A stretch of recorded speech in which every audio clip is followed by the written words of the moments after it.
సాధారణ వర్షాలే వచ్చినా వరద బురద సమస్య మాత్రం ఎక్కువైంది. ఢిల్లీలో భారీ వర్షాలు లేకపోయినా పైనుంచి వచ్చిన వరదతో యమునా నది ఉప్పొంగింది. లోతట్టు ప్రాంతాల్ని ముంచెత్తుతోంది. అటు పంజాబ్లో వరదల దెబ్బకు వేలాది గ్రామాలకు రాకపోకలు నిలిచిపోయాయి.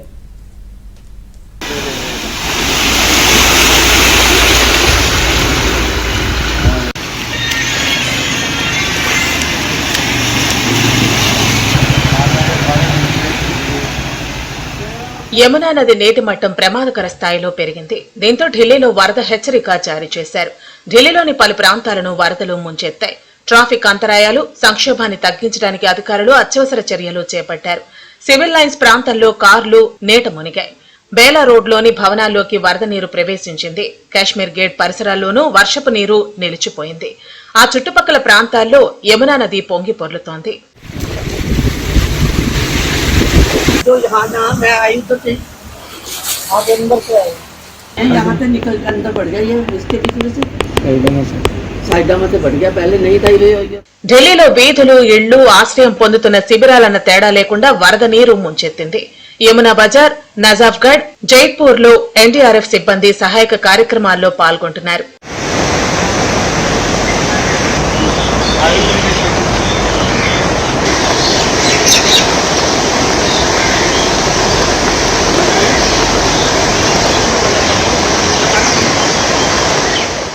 ఈ మధ్యకాలంలో ఎన్నడూ లేనంత వరదలు పంజాబ్ ను వణికించాయి. ఈ విపత్తును ఎదుర్కోవడానికి పంజాబ్ రాష్ట్రాన్ని విపత్తు ప్రభావిత రాష్ట్రంగా ప్రభుత్వం ప్రకటించింది.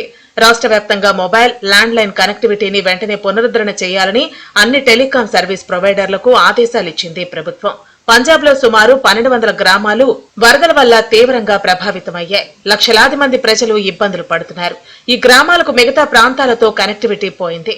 భారీ వర్షాలు, ఆనకట్టల నుంచి నీటిని విడుదల చేయడంతో చాలా జిల్లాల్లో వరదలు సంభవించాయి. రాబోయే రోజుల్లో పరిస్థితులు మరింత దిగజారిపోవచ్చు.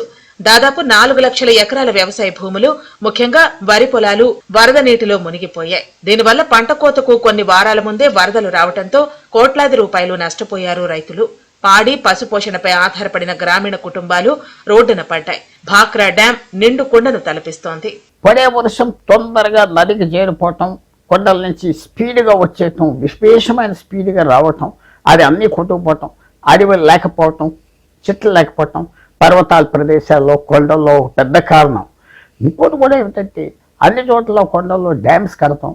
ఆ డ్యామ్స్ నిండే వరకు నీరు వదలరు ఎంత వర్షాలు వచ్చినా. తర్వాత డ్యామ్స్ నిండిపోయాక ఆ వర్షాలతో కలిపినప్పుడు డ్యామ్లు ఓపెన్ చేసి వర్షం నీరు కలిసి విశేషంగా నాశనం చేసి నీరు అకస్మాత్తుగా సడన్గా వచ్చి పట్టణాల్లో పడిపోతుంది. ఇవాళ ఢిల్లీలో వరద ఉన్నదంటే అదే కారణం, పంజాబ్లో కూడా అదే కారణం. డ్యామ్స్ నుంచి నీరు వదలరు. ఆ వదిలే సమయంలో ఆ నీరు వర్షం నీరు కలిసి ఇలాంటి వరదలు చేస్తాం. సో ఇది చూసుకుంటే తప్పకుండా కొత్త ఐడియాస్ మనం తీసుకురావాలి. డ్యామ్స్ కడితే వరదలు ఆగిపోతాయనేది మాత్రం ఆ సిద్ధాంతం, ఆ థియరీ ఇప్పుడు పనిచేయట్లేదు. అడవులు పెంచాలా, లేకపోతే జనాన్ని ఇంకో చోటకి మార్చాలా, ఇవన్నీ ఆలోచించాలి.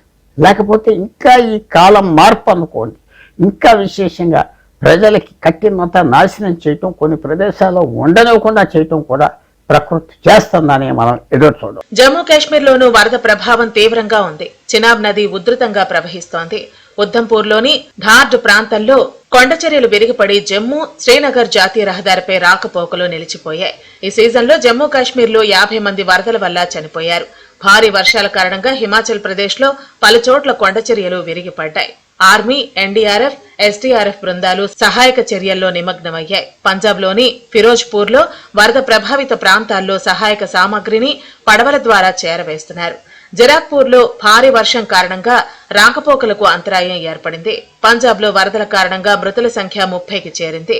హర్యానాలోని ఘగ్గర్ నదిలో నీటి మట్టం భారీగా పెరిగింది.